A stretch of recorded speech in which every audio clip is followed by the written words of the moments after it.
Hello दोस्तों, मेरा नाम हिमांशु गौतम है। एक बार फिर से आपका स्वागत है आपके अपने इस यूट्यूब चैनल पर।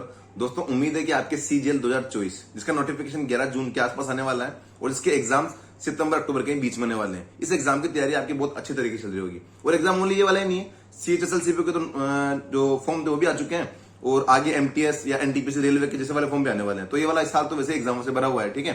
तो उम्मीद है कि इस साल आपकी एग्जाम की तैयारी बहुत अच्छे तरीके से चल रही होगी।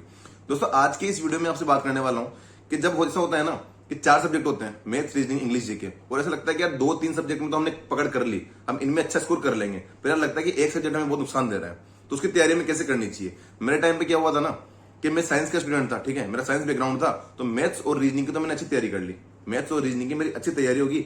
और जीके में मेरा यह था कि यार बहुत अच्छे नंबर आए नहीं है, पर बहुत कम भी नहीं आएंगे, 50 में से 20-25 नंबर तो मैं ले आऊंगा, ठीक है। तो बात बची थी इंग्लिश की, यार इंग्लिश को लेकर मुझे डर था कि कहीं इंग्लिश में बहुत कम नंबर नहीं आ जाए, मेरा काम नहीं बिगड़ जाए, ठीक है।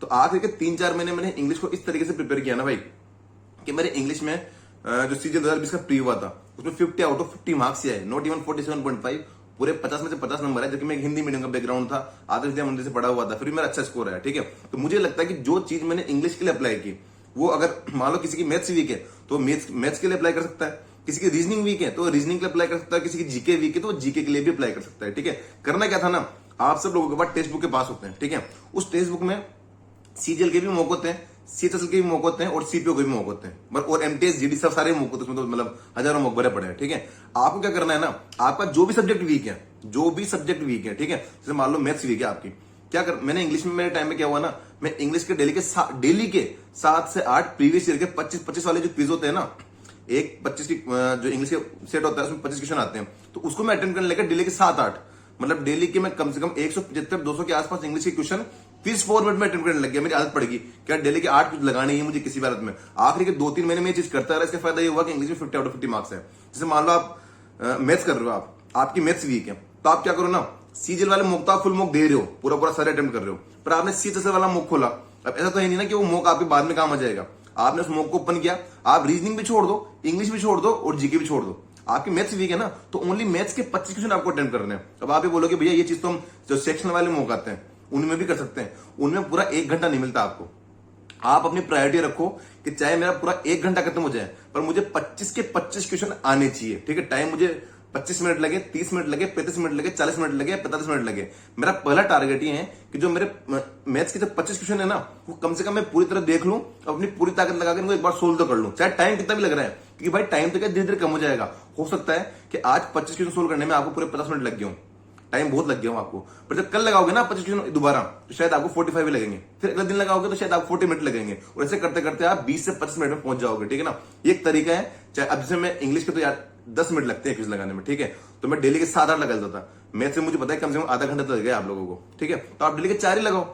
जीके में पता है कि एक में 5-7 मिनट लगते हैं, और आप जब जीके क्विज लगा रहे हो तो 10-12 लगा लो, तो आपके ऊपर है। पर लगाने कौन से हैं, जो सीएचएसएल के प्रीवियस ईयर वाले हैं, जो सीपीओ के प्रीवियस ईयर वाले हैं, और सीजीएल वाले तो आपको पूरा फुल मौके लगाना है, ठीक है। इस तरीके को अप्लाई करोगे तो आपको डेफिनेटली फायदा होगा, मैं गारंटी से कह रहा हूं। 3 से 4 महीने अभी है आपके पास एग्जाम के, शायद ज्यादा ही है, ठीक है। सितंबर अक्टूबर के बीच में आपका पेपर होगा। अगर आपको कोई एक सब्जेक्ट वीक है ना, इस तरीके से आप आगे बढ़ते रहो कि उसके डेली के क्विज लगाते रहो, ऑटोमेटिकली आप ही मत बोलना कि सेक्शन वाले लगाते हैं, चैप्टर वाले लगाते हैं, वो आप लगा लो अपने हिसाब से, पर एक बार के लिए ट्राई करना कि पूरा आपके पास 1 घंटा हो। और मैंने ये चीज अगर जैसे मान लो इंग्लिश के लिए अप्लाई की, ठीक है, तो आप रीजनिंग के लिए अप्लाई करो, आप मैथ्स के लिए अप्लाई करो, आप जीके के लिए अप्लाई करो, जरूर आपका काम होगा, जरूर आपका स्कोर बढ़ेगा, ठीक है। तो टेक्स्ट बुक का पास आपके पास होता ही है, ठीक है। नहीं है तो इस टाइम इनका ऑफर भी आ रखा है कि आपको 351 में तो ईयरली पास मिल रहा है और 483 में आपको लाइफ टाइम पास मिल रहा है, ठीक है। HMU 10 करके आप कूपन लगाओगे तो आपको एडिशनल 12% ऑफ मिल जाएगा, ठीक है। तो इसको लगाना शुरू करो। सीएचएसएल के मौके होते हैं, सीपीओ के होते हैं, सीजीएल के होते हैं, एमटीएस, जीडी, फेज सिलेक्शन वाले बहुत सारे मौके होते हैं, ठीक है। इन सबको वेस्ट मत होने दिया करो। सीजीएल के जितने भी मौके हैं उनको तो आप फुल मौके लगाओ, मैथ्स, रीजनिंग, इंग्लिश, जीके सब अटेम्प्ट करो। बाकी इसके अलावा जो और मौके ना, सीएचएसएल वाले आप खोल के भी नहीं देखते उनको, सीपीओ वाले उनको आप खोल के भी नहीं देखते, तो उनमें ये काम करो कि जो सब्जेक्ट आपका वीक है, अगर आप सारे मौके लगाने बैठ जाएंगे ना तो हमारे 2 साल कम पड़ जाएंगे। इतने मौका रखे हैं कि 2 साल भी कम पड़ जाएंगे हमारी तैयारी के लिए। तो आपको ऐसा मत करो, आप सीजीएल वाले जो हैं मॉक उनको तो पूरा पूरा लगाओ, उनको तो मैथ्स, रीजनिंग, इंग्लिश, जीके सब अटेम्प्ट करो आप, ठीक है, उनको बहुत सीधे से मॉक दो।